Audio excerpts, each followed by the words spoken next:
दोस्तों, आज मैं आपको जो कहानी सुनाने जा रही हूँ, ये कहानी है जादुई लहंगे के पेड़ के जादू की।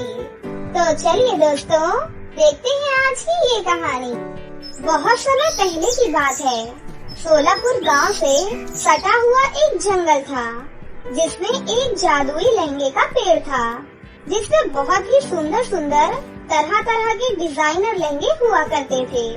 उस लहंगे को जो भी पहनता, उसे पहनते ही उसकी हर एक इच्छा पूरी हो जाती थी। लेकिन ये इतना आसान भी नहीं था। वो जादुई लहंगे का पेड़ बहुत ही ज्यादा घमंडी था। वो अपना जादुई लहंगा किसी को भी नहीं देता था। वो अपना जादुई लहंगा अमीर और सुंदर सुंदर राजकुमारियों और परियों को ही दिया करता था।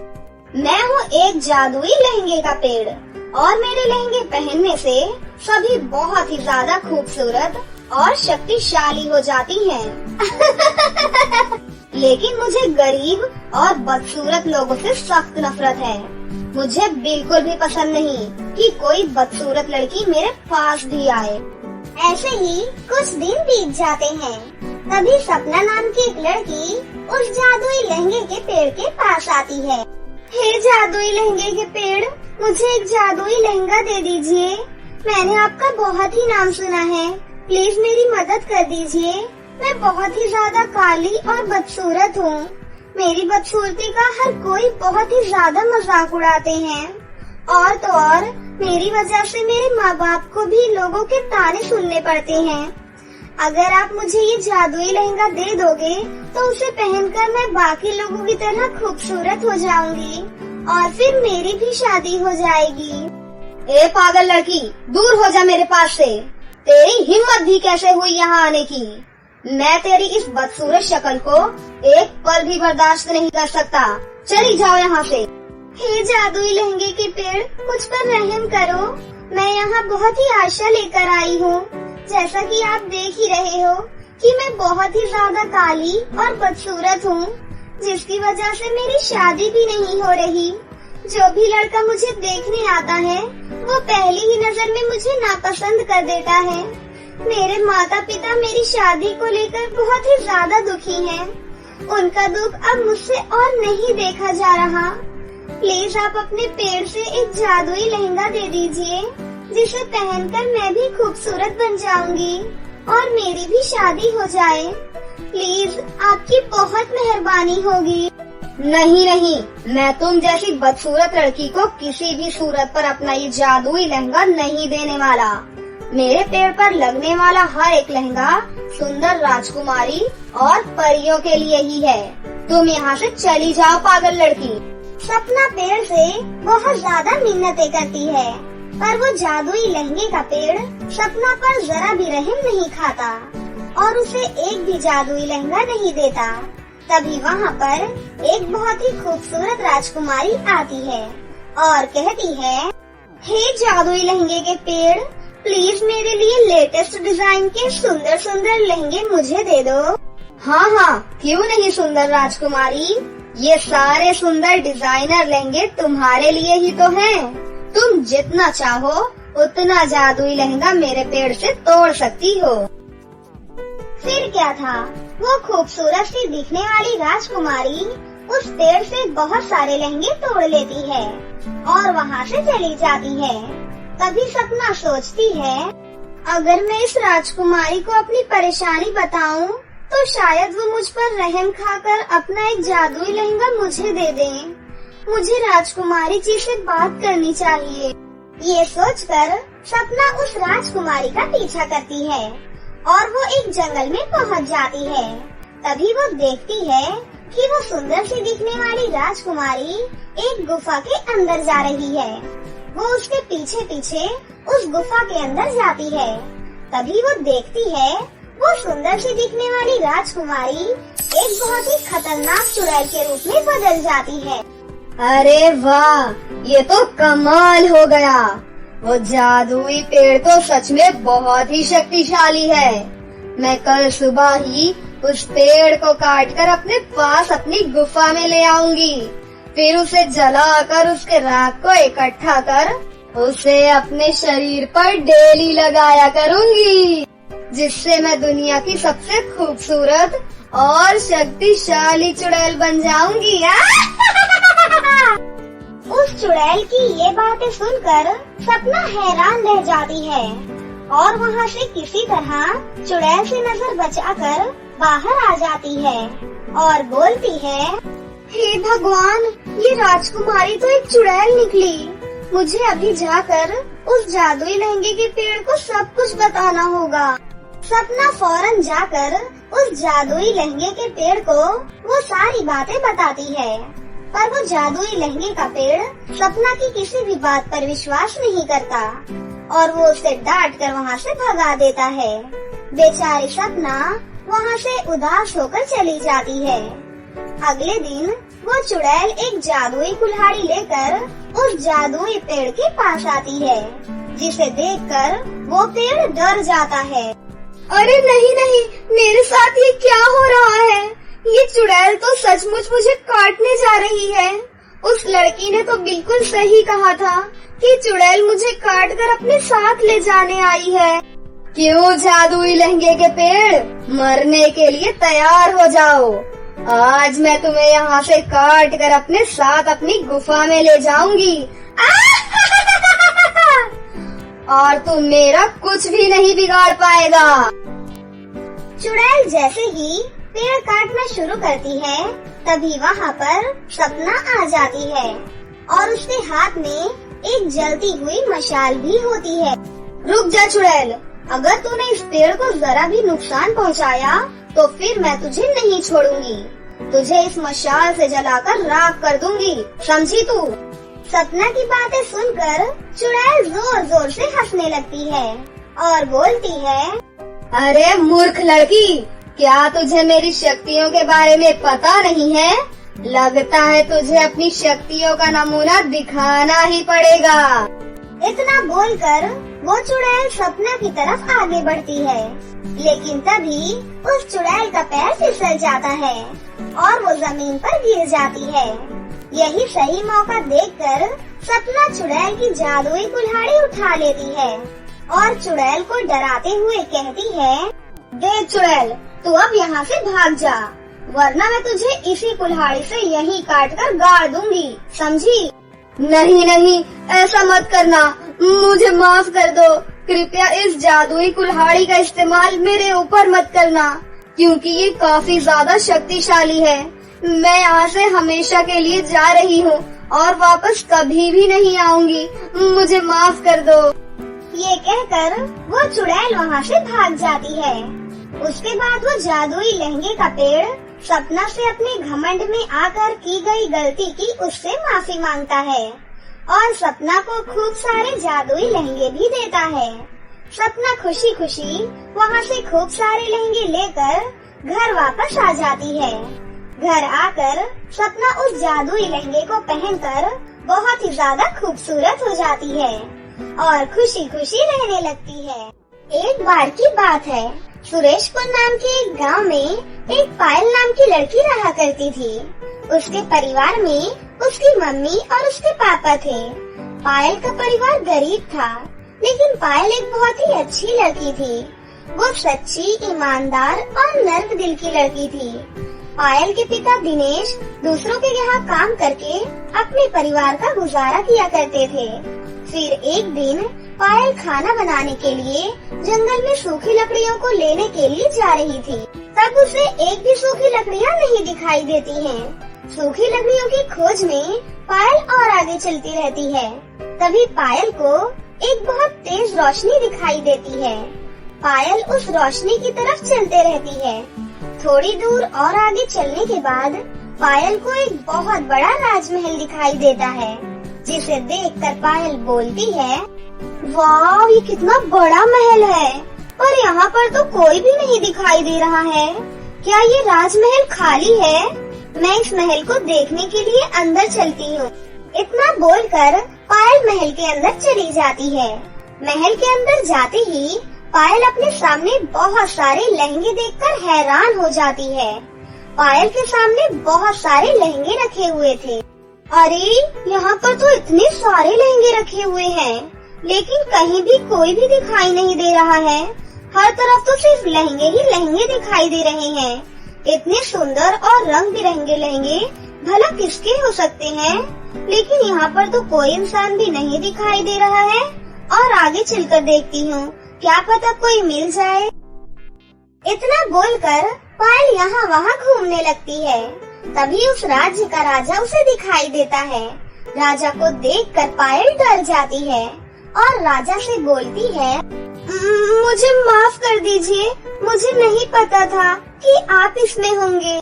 कोई बात नहीं बेटी, तुम यहाँ पर क्यों आई हो? मुझे नहीं पता कि मैं यहाँ कैसे आ गई हूँ, लेकिन आप कौन हैं? क्या आप यहाँ के राजा हैं? हाँ बेटी, मैं इस राज्य का राजा हूँ। तुम मुझसे डरो मत। महाराज, आपके सिवा और कोई नहीं रहता क्या यहाँ पर?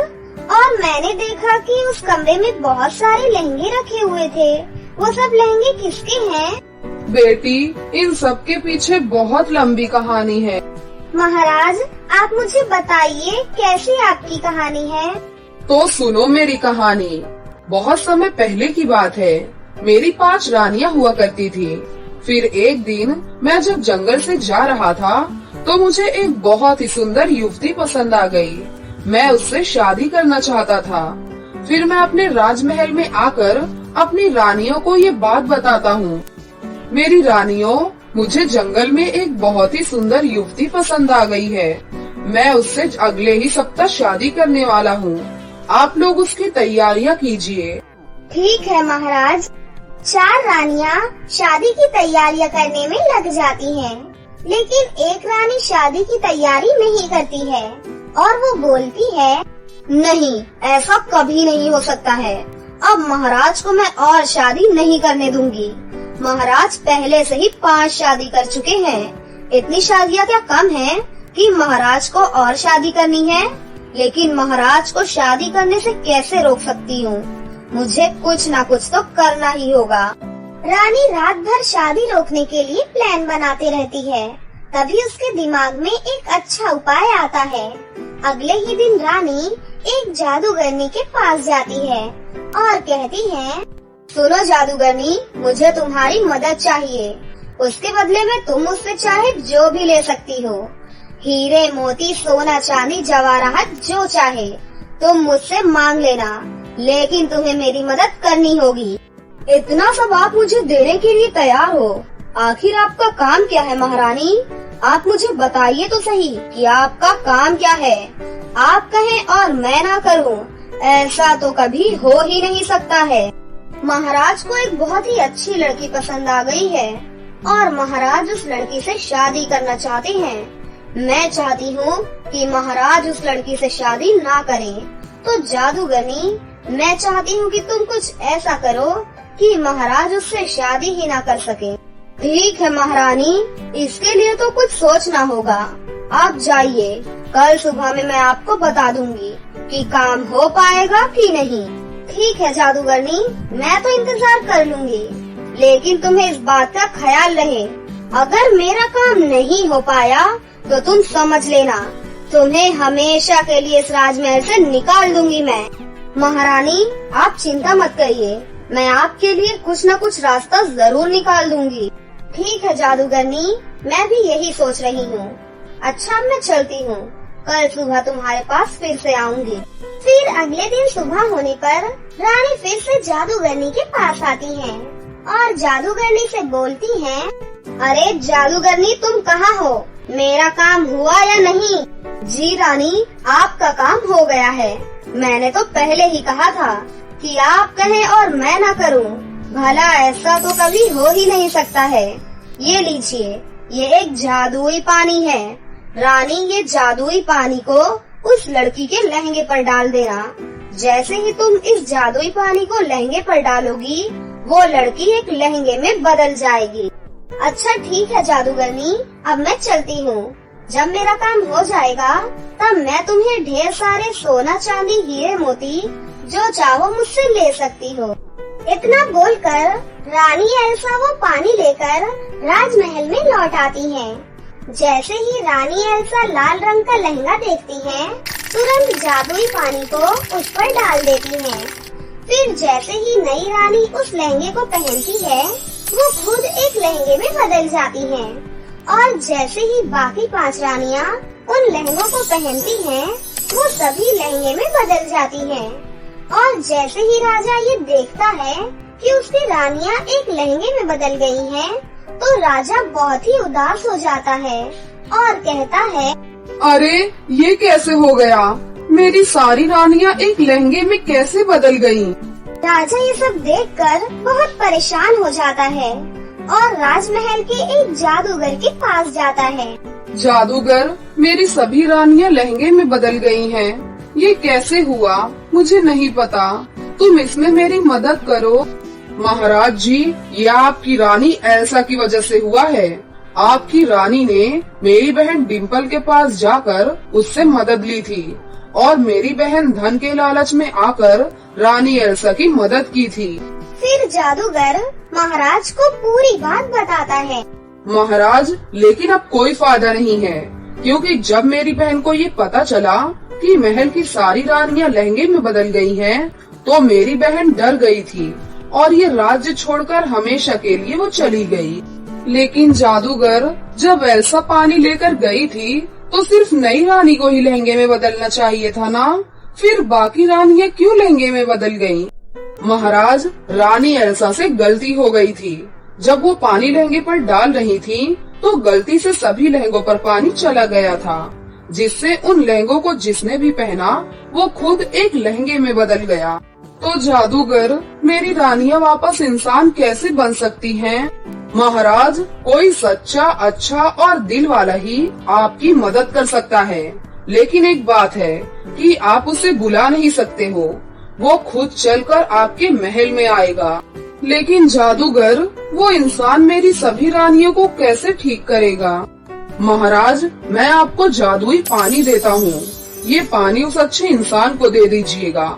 वो अच्छा इंसान जैसे ही ये पानी लहंगों पर डालेगा, सभी लहंगे वापस अपने रानी के रूप में आ जाएंगे।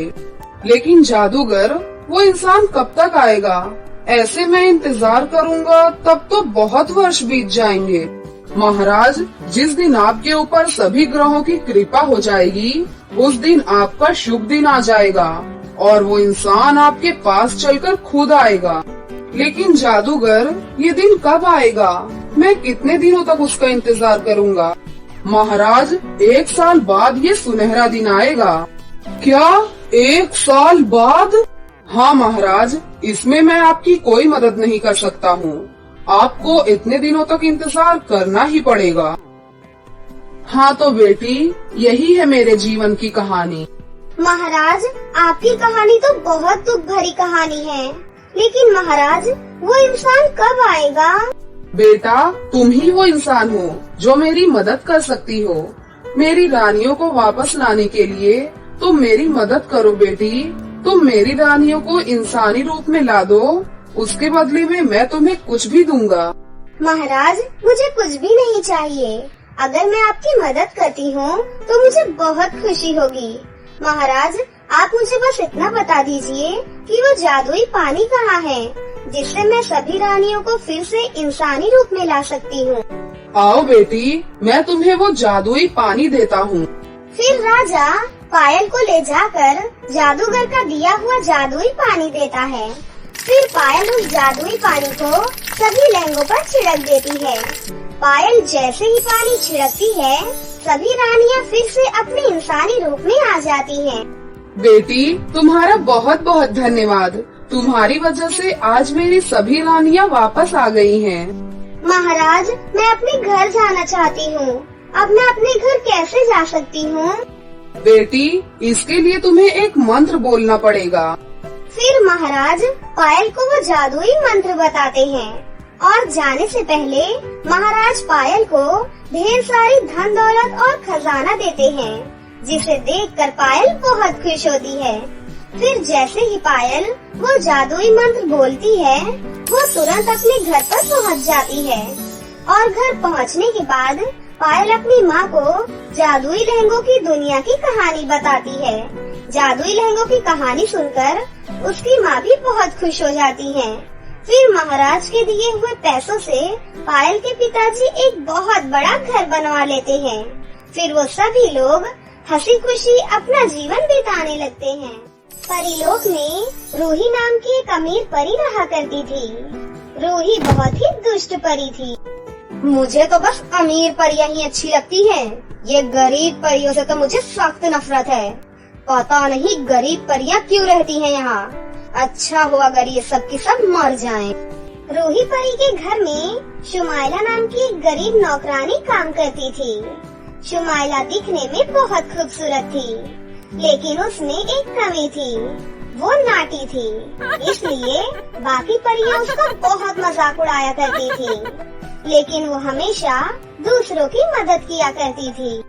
ए, सुन बोनी परी, आज मेरा जंगल घूमने का मन है, इसीलिए मेरे साथ तू भी चलेगी। लेकिन मालकिन, मैं आपके साथ जाकर क्या करूँगी? आप खुद ही चली जाइए ना।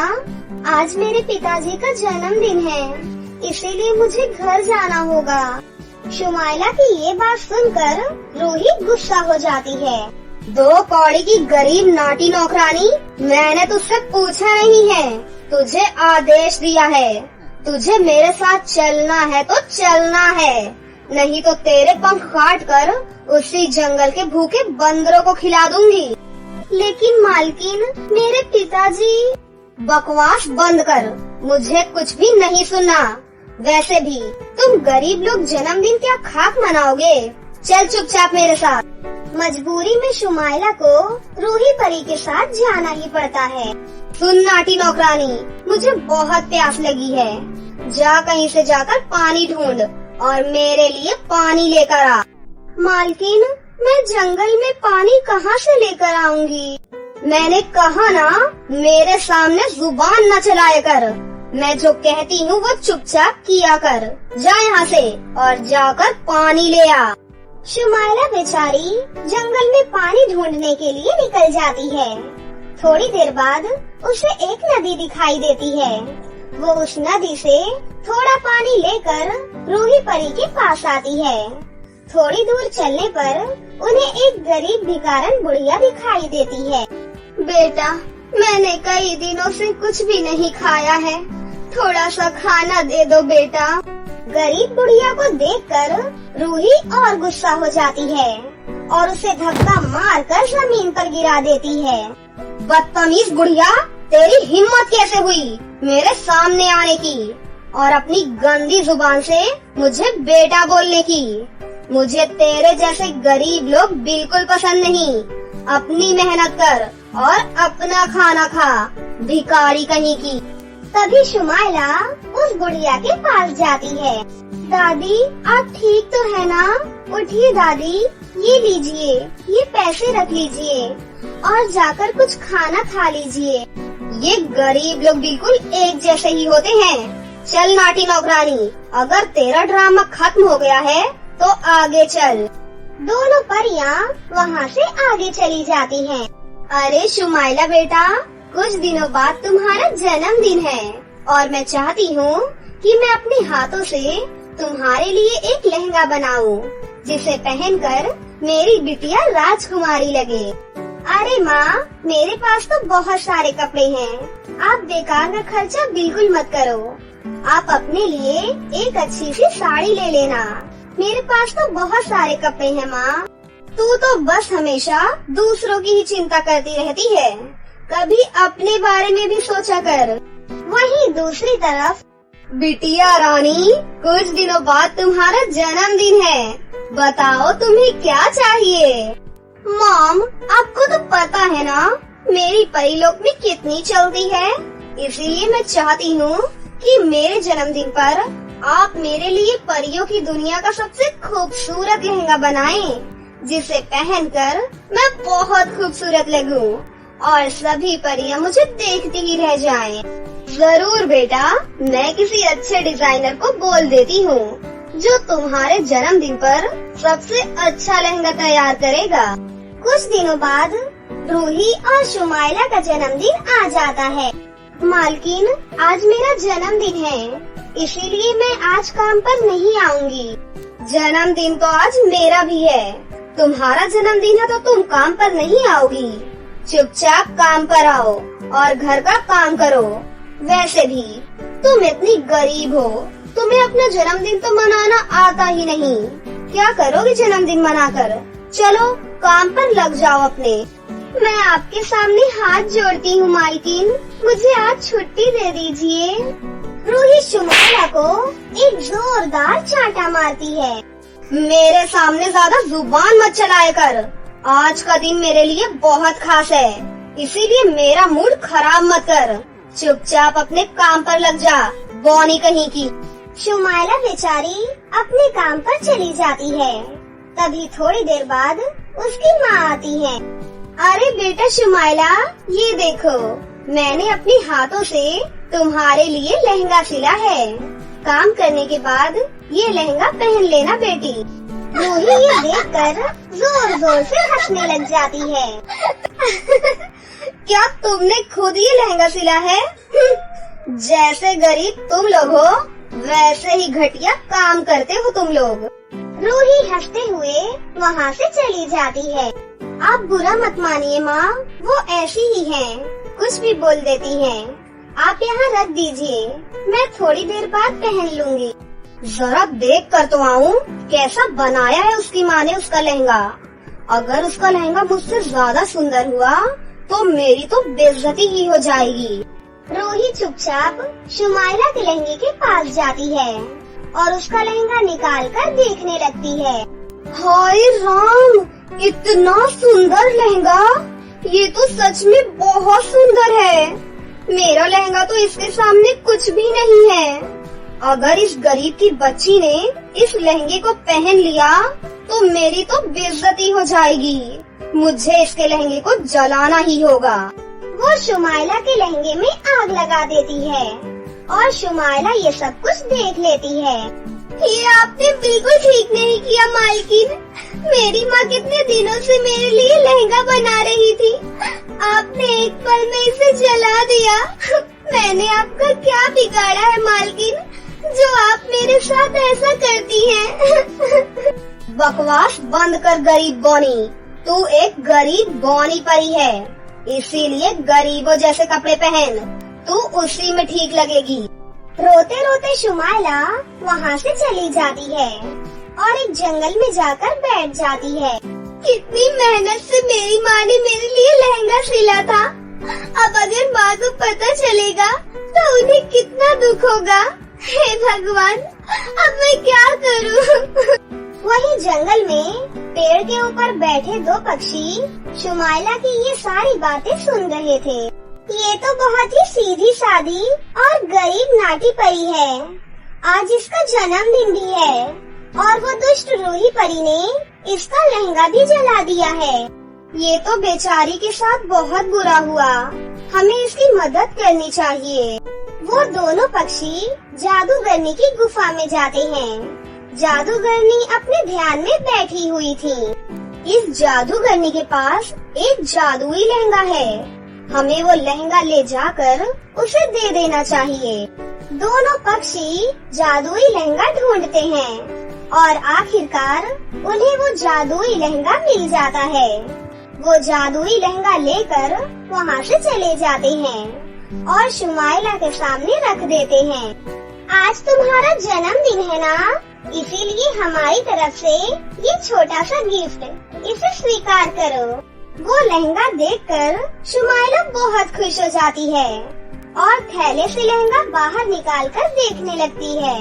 अरे वाह, कितना सुंदर लहंगा है। शुमाइला जल्दी से वो लहंगा पहन लेती है। लहंगा पहनते ही शुमाइला बहुत ही खूबसूरत हो जाती है। थोड़ी देर बाद वहाँ पर रूही परी अपनी सहेलियों के साथ आती है। अरे रूही, वो देखो, तुम्हारी नाटी नौकरानी, कितना सुंदर लहंगा पहना है उसने, और वो तो कितनी लंबी भी हो गई है। तुम्हारे कपड़े तो इसके सामने कुछ भी नहीं। आज तो तुम हमसे भी ज्यादा गरीब लग रही हो। तुम अपने आप को सबसे ज्यादा अमीर समझती हो ना? शुमाइला के जैसा लहंगा तो हमने आज तक कहीं नहीं देखा। और देखो तो कितनी सुंदर लग रही है। पूरी राजकुमारी लग रही है। तुम्हारा लहंगा तो एकदम फीका पड़ रहा है उसके सामने। अपनी सहेलियों की ये बात सुनकर रूही गुस्सा हो जाती है और शुमाइला के सामने प्रकट हो जाती है। अरे तू इतनी लंबी कैसे हो गई? रुक जा, मैं तेरे इस लहंगे में भी आग लगा दूंगी, फिर देखती हूँ तू क्या पहनती है। वो शुमाइला के लहंगे में आग लगाने की कोशिश करती है। तभी लहंगे से आग निकलती है और रूही परी के बालों में आग लग जाती है और थोड़ी देर बाद रूही परी पूरी तरह से गंजी हो जाती है और उसका पूरा शरीर काला पड़ जाता है। दुष्ट परी, तुझे अपने पैसों पर बहुत घमंड है ना? अब तू जिंदगी भर ऐसी ही रहेगी। चुपचाप जल्दी से यहाँ से भाग जा, नहीं तो मार मार के तुझे पागल कर दूंगा। रूही परी वहाँ से भाग जाती है। वहीं शुमाइला परी खुशी से नाचने लग जाती है और लहंगे को शुक्रिया अदा कहकर अपने घर चली जाती है। एक गांव में मायरा नाम की एक लड़की अपने चाचा चाची के साथ रहती थी। उसके चाचा चाची की एक बेटी थी जिसका नाम सुहाना था। मायरा की चाची और उसकी बेटी बहुत ही ज्यादा दुष्ट थी। दोनों उससे घर का सारा काम करवाती थी और बदले में उसकी खूब पिटाई करती थी। माँ, ये लड़की कुछ ज्यादा ही सर चढ़ गई है। आपको इससे और काम लेना चाहिए।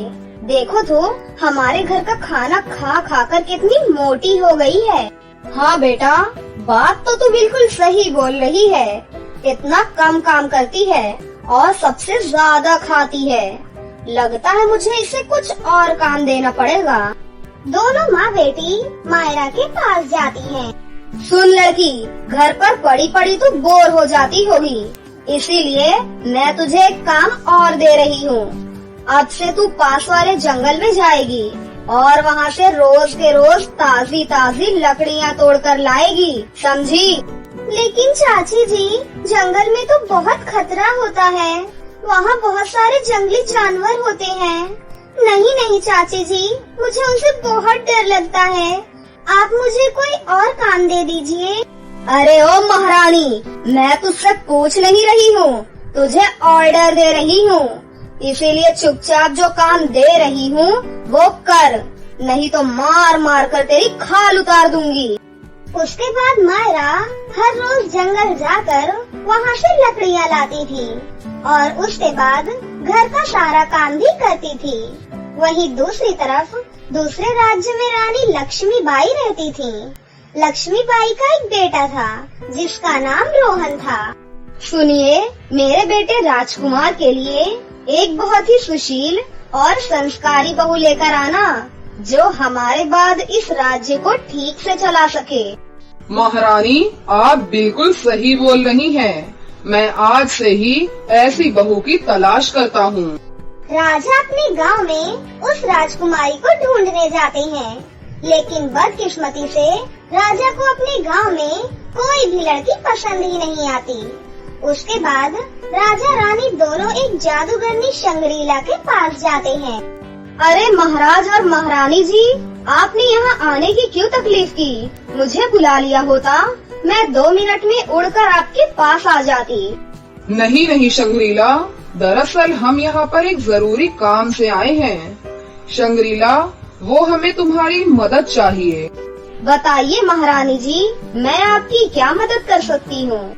सुनो, हमें हमारे बेटे राजकुमार के लिए एक लड़की की तलाश है, लेकिन बहुत कोशिशों के बाद भी मुझे कोई लड़की नहीं मिली। क्या तुम हमारे लिए एक राजकुमारी ढूंढने में हमारी मदद कर सकती हो? जी महाराज, मैं आपकी मदद जरूर करूंगी। उसके बाद जादूगरनी अपने जादू से एक लहंगा और झुमके प्रकट करती है। महाराज, इस लहंगे और झुमके को नदी के किनारे रख दीजिए। जो भी लड़की सबसे पहले इसे उठाएगी और इन्हें पहनेगी, वही लड़की आपके महल की राजकुमारी बनेगी। शंग्रीला की ये बात सुनकर राजा और रानी दोनों बहुत खुश हो जाते हैं और उस लहंगे और झुमके को नदी के किनारे पर रख देते हैं। सुनो सैनिकों, तुम आज से इस नदी के किनारे खड़े होकर पता लगाओगे कि सबसे पहले किस लड़की ने इस लहंगे और झुमके को हाथ लगाया है। जी महाराज, मैं इसका बिल्कुल ख्याल रखूंगा। इसके बाद राजा रानी अपने महल में वापस चले जाते हैं। फिर अगले दिन, अरे ओ मनहूस, यहाँ बैठकर आराम कैसे फरमा रही है तू? घर में इतना काम पड़ा है, उसको कौन तेरी माँ करने आएगी? चाची जी, मेरी माँ के लिए कुछ ना कहा करें आप। और रही बात काम की, तो मैंने सारा काम कर दिया है। चाची जी, अब घर में कोई भी काम नहीं है। क्या तूने सारा काम कर दिया? पानी कौन तेरा बाप भर कर लाएगा? लेकिन चाची जी, पानी तो मैं सुबह ही लाई थी। इतनी जल्दी सारा पानी कौन पी गया चाची जी? अच्छा, तो तू मेरी माँ से जुबान लड़ाएगी? तुझे एक बार बोल दिया पानी लेकर आ, मतलब पानी लेकर आ। मटका उठा और नदी से पानी लेकर आ, समझी? थकी हारी मायरा तेज धूप में मटका लेकर नदी के किनारे पानी लेने जाती है। अरे वाह, नदी का पानी कितना ठंडा ठंडा है। मन तो कर रहा है नदी में थोड़ी देर नहा लूं। उसके बाद मायरा उस नदी में नहाने लग जाती है। हे भगवान, मुझे तो याद ही नहीं रहा, मेरे तो कपड़े गीले हो गए। अगर मेरी चाची ने मुझे इस तरह देख लिया तो वो तो मुझे घर से बाहर कर देंगी। अब मैं क्या करूं? तभी उसे नदी के पास जादुई लहंगा और वो झुमके नजर आते हैं। अरे वाह, कितना सुंदर लहंगा है और कितने सुंदर झुमके हैं। लगता है किसी राजकुमारी के हैं, लेकिन इस तरह कौन रख गया होगा? फिर मायरा इधर उधर देखती है, लेकिन उसे कोई भी नजर नहीं आता। मुझे तो लगता है राजकुमारी ने पुराना समझकर इसे यहीं छोड़ दिया होगा। एक काम करती हूँ, इस लहंगे को मैं पहन लेती हूँ। उसके बाद मायरा वो लहंगा और झुमके पहन लेती है और पानी लेकर अपने घर की ओर जाने लगती है। अरे वो देखो, उस लड़की ने सबसे पहले लहंगा और झुमके पहने हैं। फिर सभी सैनिक उसका पीछा करते हैं और आखिरकार उसके घर तक पहुंच जाते हैं। तुम सब यहीं रुको, मैं राजा जी को अभी लेकर आता हूँ। खुशी खुशी सैनिक राजा रानी के पास जाता है और राजा रानी को वो सारी बातें बताता है। राजा और रानी सैनिक की ये बात सुनकर बहुत ही ज्यादा खुश हो जाते हैं। चलिए जी, हम अपनी राजकुमारी को घर लेकर आते हैं। वहीं दूसरी तरफ, अरे ओ कलमुही, तू इतना सुंदर लहंगा और झुमके कहाँ से ला रही है? चाची जी, ये लहंगा और झुमके मुझे नदी के किनारे रखे हुए मिले थे। मैंने वहाँ बैठकर बहुत इंतजार किया। जब कोई भी नहीं आया तब मैंने इन्हें उठाकर पहन लिया। वाह मॉम, कितनी सुंदर ड्रेस है इसकी, किसी राजकुमारी से कम नहीं लग रही है। मॉम, ये लहंगा और ये झुमके मुझे चाहिए। अरे सुहाना, ये तुम कैसी बातें कर रही हो?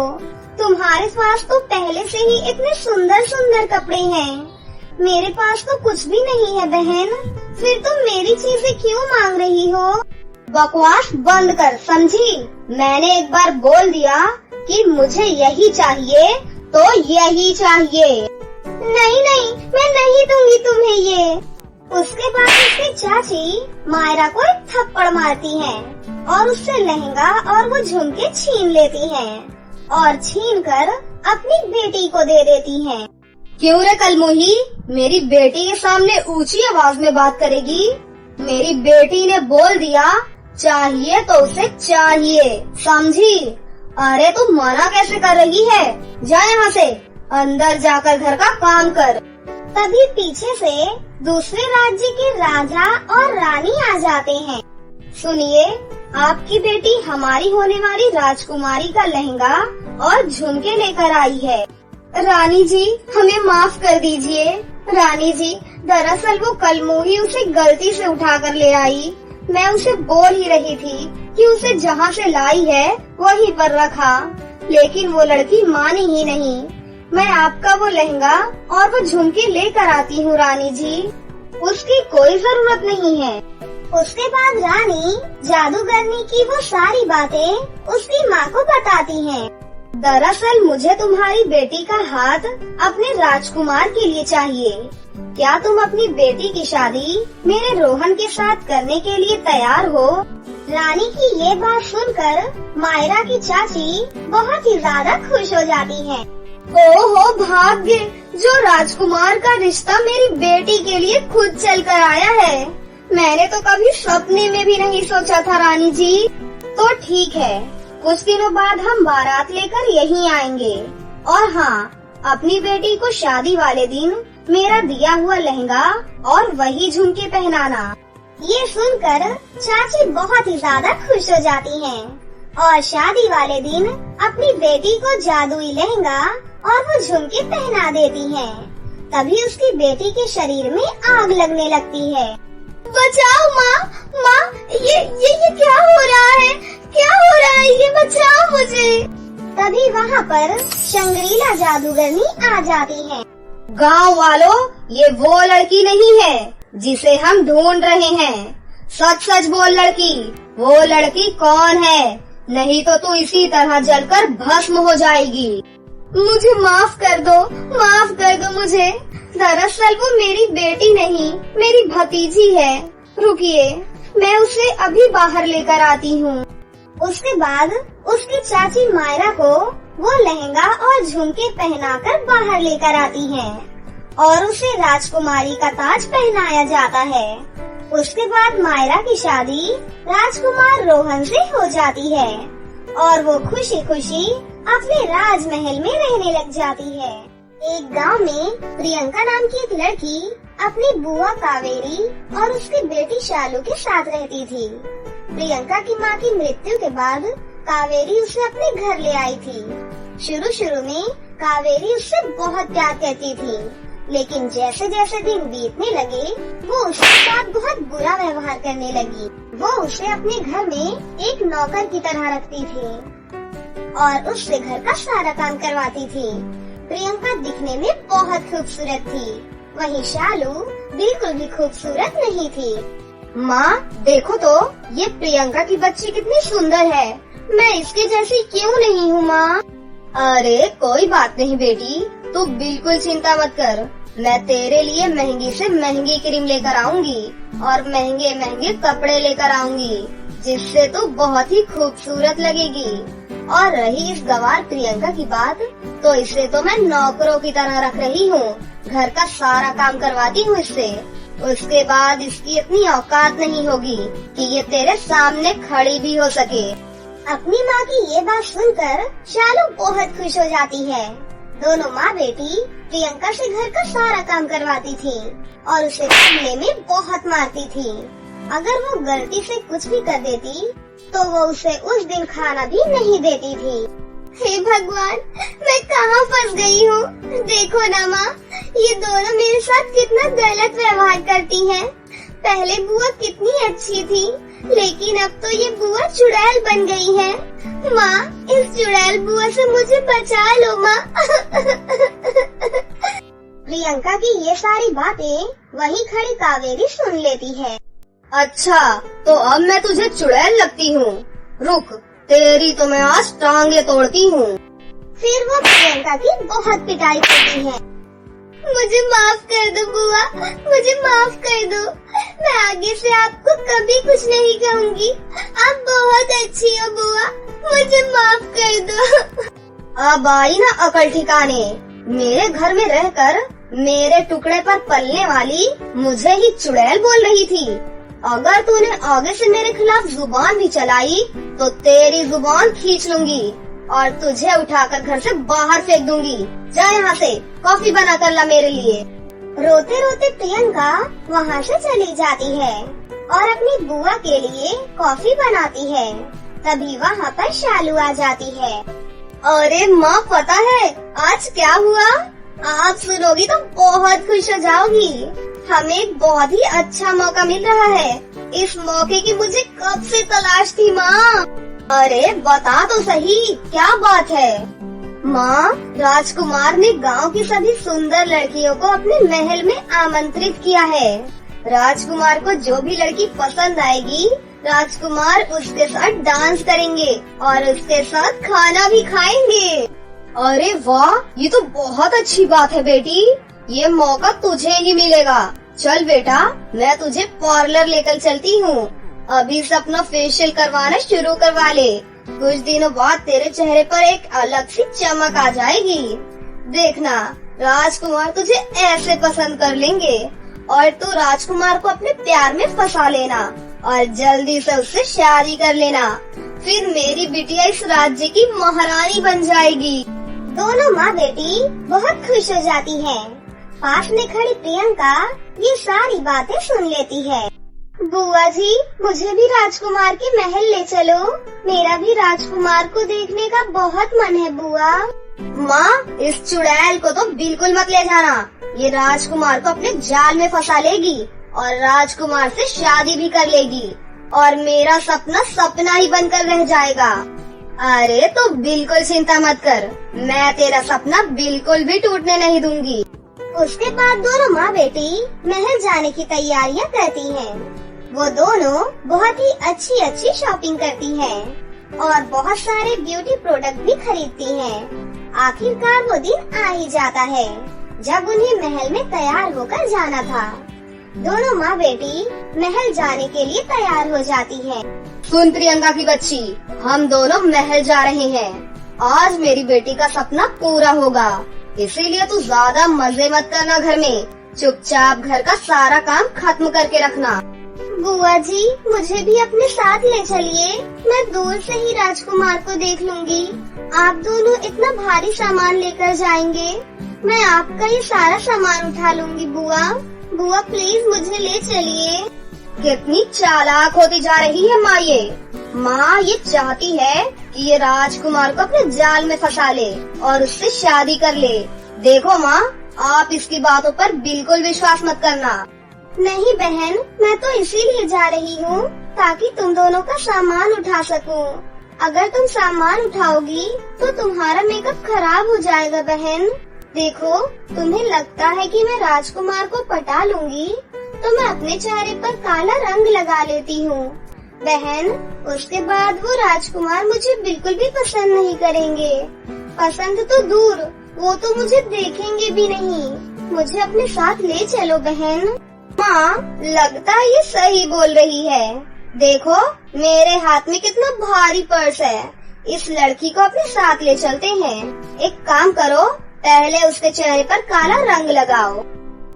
उसके बाद प्रियंका अपने चेहरे को काला कर लेती है और अपने आप को बहुत ही काली बना लेती है। अब ठीक है। और ये पकड़ सारा सामान, हमारी दासी बनकर हमारे पीछे पीछे चल। अगर ज्यादा चालाकी की तो मैं वहीं पर तेरी हड्डियाँ तोड़ दूंगी। उसके बाद तीनों राजमहल के लिए निकल पड़ते हैं। थोड़ी देर में वो तीनों राजमहल पहुंच जाते हैं। वहाँ पर और भी खूबसूरत लड़कियाँ आई हुई थीं। थोड़ी देर बाद वहाँ पर राजकुमार आ जाते हैं। तभी अचानक वहाँ बारिश शुरू हो जाती है। बारिश होने से प्रियंका के चेहरे का काला रंग खड़े खड़े ही धुल जाता है और प्रियंका फिर से खूबसूरत नजर आती है। राजकुमार की नजर प्रियंका पर जाती है और वो सीधा प्रियंका के पास जाते हैं। आप तो बहुत ही खूबसूरत हैं। मैं आपके साथ डांस करना चाहता हूँ। क्या आप मेरे साथ डांस करोगी?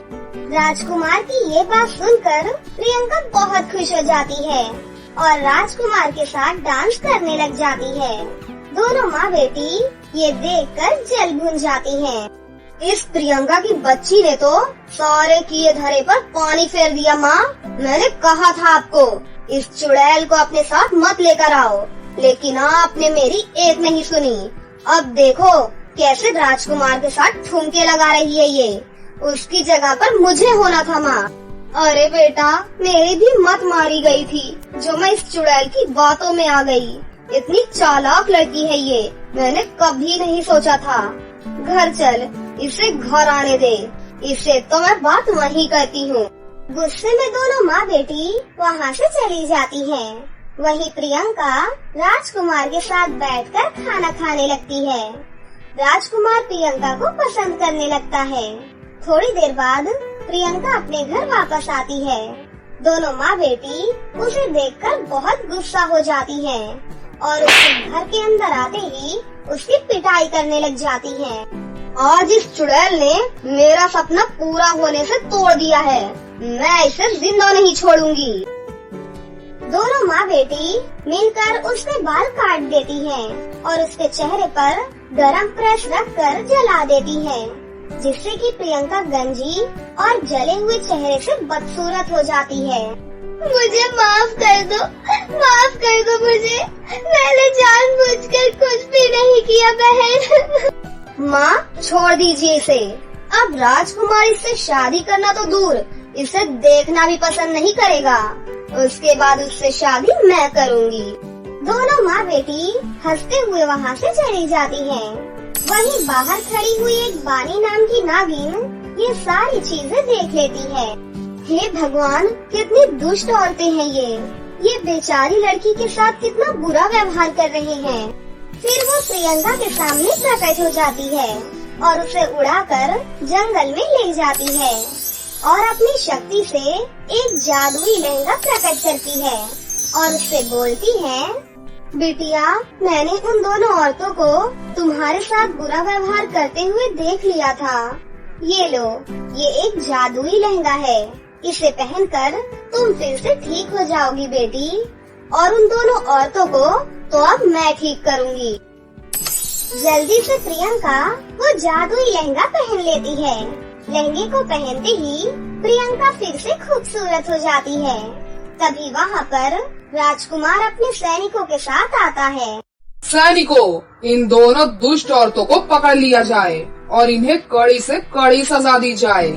अरे लेकिन हमने किया क्या है राजकुमार? आप हमें बंदी नहीं बना सकते इस तरह। तुम दोनों ने उस मासूम लड़की के साथ बहुत गलत व्यवहार किया है। मुझे एक औरत ने आकर तुम दोनों के बारे में सब कुछ बताया है। अब तुम दोनों को कारावास में अपनी पूरी उम्र बितानी होगी। तभी वहाँ पर प्रियंका आ जाती है। सभी प्रियंका की खूबसूरती को देखकर हैरान रह जाते हैं।